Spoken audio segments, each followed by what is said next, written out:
नमस्कार, मैं हूं वंदना। आज हमारे साथ स्टूडियो में हमारे निमंत्रण पर मौजूद हैं डॉक्टर जोगिंदर टाइगर। डॉक्टर साहब, आपका बहुत बहुत स्वागत है। थैंक यू वेरी मच जी। आप हमें बता रहे थे कि कॉन्स्टिपेशन क्यों होता है, कैसे होता है, या इसका निवारण कैसे किया जा सकता है। ऐसा क्या एक दिन आप फन विला में ये भी बता रहे थे कि कॉन्स्टिपेशन जो है वो इंडियन टॉयलेट में जाने से ठीक रहता है? हाँ, बिल्कुल आप ठीक कहते हैं। दरअसल इंडियन टॉयलेट बना ही इस रूप में है कि अगर किसी को कॉन्स्टिपेशन होती हो तो उस पे बैठने से, उससे पखाना करने से कॉन्स्टिपेशन का निवारण रहता है। क्योंकि आपने देखा होगा कि बच्चा जब माँ के अंदर होता है तो उसका पोस्चर वही होता है हमेशा जो इंडियन टॉयलेट पे बैठने से होता है, वो पूरा बेंड हो जाता है। जैसे शशांक आसन है, आपने देखा होगा शशांक में, जो शशांक बेसिकली खरगोश को कहते हैं। खरगोश जो है उसका पोस्चर वही है। जब हम ऐसे इकट्ठे होकर बैठते हैं तो हमारा इंटेस्टाइन जो है और दूसरी तरफ प्रेशर डालता है, वो कॉलन जो है जहाँ से हमारा टॉयलेट पास होना है तो सीधा हो जाता है। जब हम वेस्टर्न टॉयलेट पे बैठते हैं तो उसमें बेंड आ जाता है। बेंड आने की वजह से ना तो गैस पूरी होती है, ना ही पखाना बाहर निकलता है। उसमें हमें खुलकर पखाना नहीं आता और उस आहिस्ता आहिस्ता उससे हमें कॉन्स्टिपेशन रहने लग जाती है। इवन कॉन्स्टिपेशन की वजह से ही पाइल होती है, वो जिसको बवासीर कहते हैं, उसकी वजह से ही हमें कॉलन की प्रॉब्लम आती है। इवन जब टॉयलेट हमारा आगे से सख्त होता है, जो जितनी वेस्टर्न टॉयलेट हैं उसमें वो सख्त जो टॉयलेट है उसको रगड़ देता है हमारे नीचे कॉलन को, रगड़ की वजह से उसमें कैंसर हो जाता है, जिससे ब्लीडिंग होती रहती है। इंडियन टॉयलेट जो है इन चीज़ों को भी, अकेली कॉन्स्टिपेशन नहीं, इन बीमारियों को, पाइल्स को, इसको कॉलन कैंसर को, इनको भी प्रोटेक्शन करती है। इवन उसके आगे अगर हम देखेंगे जो वेस्टर्न टॉयलेट है, मैं बात करते करते वहाँ आ गया। वेस्टर्न टॉयलेट को हम लोग इसलिए भी कह रहे हैं फनबिल में कि वेस्टर्न टॉयलेट को यूज़ ना करें। वेस्टर्न टॉयलेट दरअसल 80% बीमारियों की देन है, हो रही है, क्योंकि उसकी वजह से कॉन्स्टिपेशन है। कॉन्स्टिपेशन की वजह से बहुत बीमारियां पैदा होती है और उसके साथ कितनी और बीमारियां पैदा होती है, जैसे सिफिलिस का रोग है, ये वेस्टर्न टॉयलेट्स की देन है। जितना जनन अंगों पे, औरतों के, मर्दों के, है ना। और दूसरी तरफ ये जिसे हम लोग जनेऊ कहते हैं, हर्पिस, ये भी ये इंग्लिश टॉयलेट जिसको हम कहते हैं उनकी देन है। ठीक है ना। ये सारी चीज़ें हैं जो कॉन्स्टिपेशन की वजह से हम प्रॉब्लम में आते हैं। मगर जो इंडियन टॉयलेट है उसकी भी हम अगर बात करें तो वेस्टर्न के टॉयलेट के मुकाबले में वेस्टर्न टॉयलेट जो है वो बीमारियों की देन है। उसमें एक तो हमें कॉन्स्टिपेशन के साथ साथ कॉन्स्टिपेशन करती है, दूसरा बीमारियाँ मिलती है। उसमें जितनी इन्फेक्शन की बीमारी है, इवन अब WHO कहने लगी कि HIV जो है वो इंग्लिश टॉयलेट की देन है। पहले कुछ और बता रहे थे, एड्स भी कहते उनकी देन है। पूछा गया क्यों, कहते ह्यूमन इम्यूनो सिस्टम जो है कमज़ोर हो जाता है, डिजीज है वो इसलिए नवे से नवे इसके बारे में बातें चलती रही है। अगर देखें, ध्यान से भी देखें, अब वेस्टर्न जितने मुल्क हैं उनमें 1 लाख के पीछे 13.6% लोग सिफिलिस का रोगी हैं। अमेरिका में उसकी अगर फिगर देखी जाए 2016 में वो 8.6 1 लाख के पीछे थे। अब 2017 की फिगर है उनकी 9.5 है। तो ये उधर जिधर वेस्टर्न टॉयलेट यूज हो रही है उधर सिफिलिस और हर्पिस और इन्फेक्शन की बीमारियां बहुत तेजी से बढ़ रही है। आप देखेंगे जो सिफिलिस है, सिफिलिस होने के बाद हर्पिस होने के बाद, हर्पिस है क्या, हर्पिस एक ऐसा वायरस होता है जो बहुत ब्रीक ब्रीक दानों की तरह होता है। अगर वो बॉडी में डीप चला जाए, पहले तो सरफेस पे रहता है, फिर सेंट्रल सिस्टम में आ जाता है, फिर हमारे जब स्किन के नीचे जाता है तो बॉडी में चला जाता है, फिर उसका कोई रिकवरी नहीं होती। ऐसे ही सिफिलिस है। शुरुआत में सिफिलिस की हमें ट्रीटमेंट बड़ी जल्दी होता है। अगर उसका ना पता चले, स्किन की सेकंड लेयर में चली जाए तो मुश्किल क्योर होता है। अगर वो थर्ड लेयर के नीचे चलाया जाए तो हमारे बॉडी के सेंट्रल नर्वस सिस्टम में एंटर हो जाता है। उससे फिर हमें लीवर की बीमारियाँ, हार्ट की बीमारियाँ, किडनी की बीमारियाँ जब उनमें प्रवेश हो जाता है उसको HIV और एड्स कहते हैं। HIV और एड्स किसी उधर चपेंजी फिंजी से नहीं आता, ये बेसिकली वेस्टर्न टॉयलेट की ज़्यादा देन है, HIV और एड्स, और किसी चीज़ की देन नहीं। इसलिए हम लोग बार बार कह रहे हैं कि आप जिसको इंडियन टॉयलेट कह रहे हैं, जिसको हम अरेबिक टॉयलेट भी कहते हैं, अफ्रीकन टॉयलेट भी कहते हैं। अफ्रीका में इसको दरअसल डीप होल बोलते हैं, डीप होल, क्योंकि धरती के अंदर वो डीप होल कर देते हैं, उसको डीप होल बोलते हैं। और इधर एशिया में इसे सभी को स्केटिंग टॉयलेट, पैरों पर बैठने वाली, जिसको पाँव के बाहर बैठते हैं उसको स्केटिंग टॉयलेट बोलते हैं। वो अरब में, इंडिया में, अफ्रीका में और ईस्ट यूरोप में सभी जगह यही यूज़ हो रही है। और जहाँ जहाँ ये इंग्लिश टॉयलेट यूज़ होती है, जिसे वेस्टर्न टॉयलेट कहते हैं, जिसे कमोड भी कहते हैं, ये वहाँ डेंजरस है।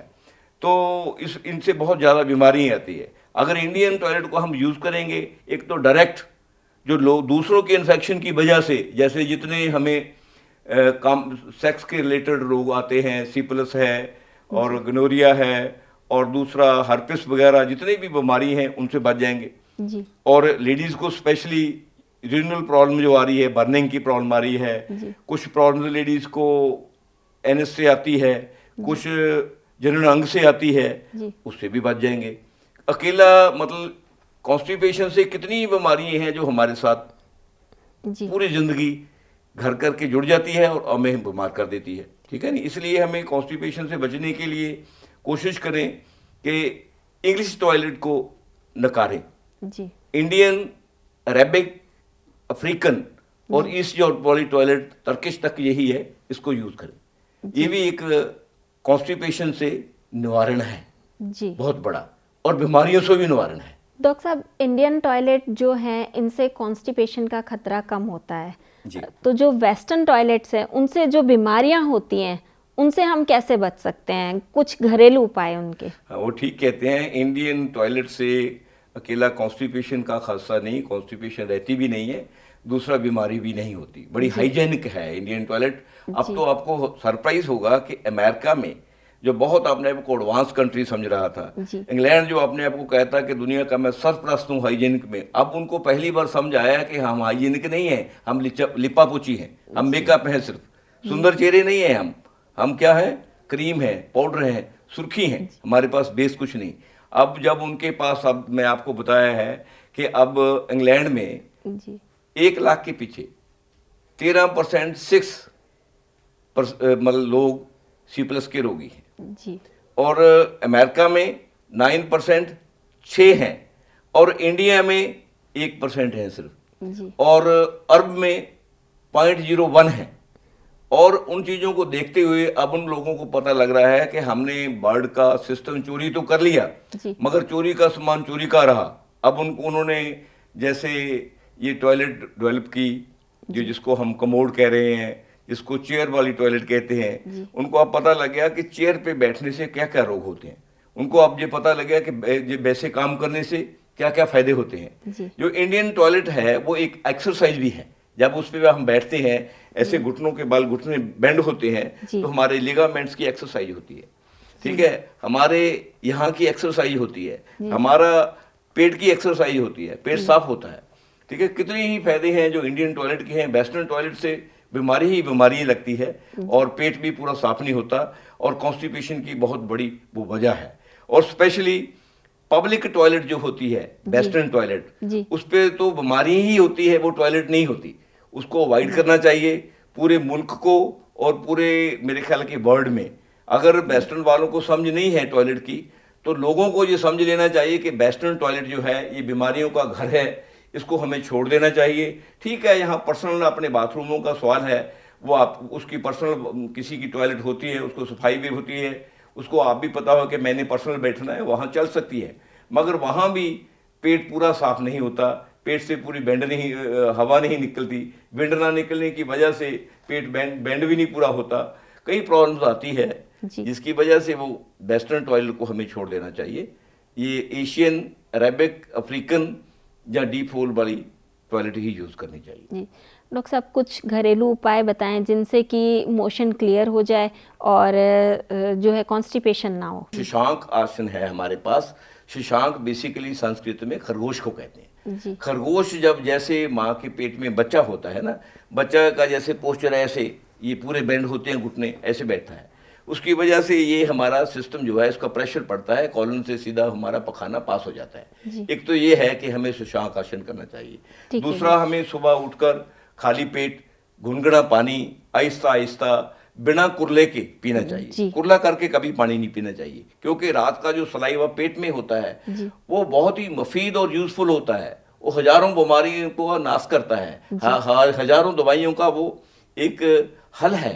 वो पानी पीना चाहिए आहिस्ता आहिस्ता, कम से कम हो सके तो 1 लीटर तक पानी गुनगुना आहिस्ता आहिस्ता 1 घंटे में पिए। उसके बाद कुछ खाएं पिए, और उसके बाद दिन में एक्सरसाइज जरूर करें, कामकाज जरूर करें, सुबह एक्सरसाइज जरूर करें, योग करें, और ताज़ा खाना खाएं, और सीजन का खाना खाएं, और ठीक सोचें, ओवर एम्बिशन ना बने।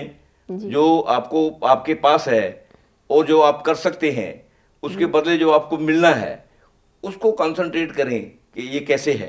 जब हमारे पास होता नहीं, ना ही आपको कुछ मिलना होता है, हम ओवर एम्बिशन होते हैं, डिस्टर्ब होते हैं। उससे हमारा सिस्टम, नर्वस सिस्टम अस्त व्यस्त होता है।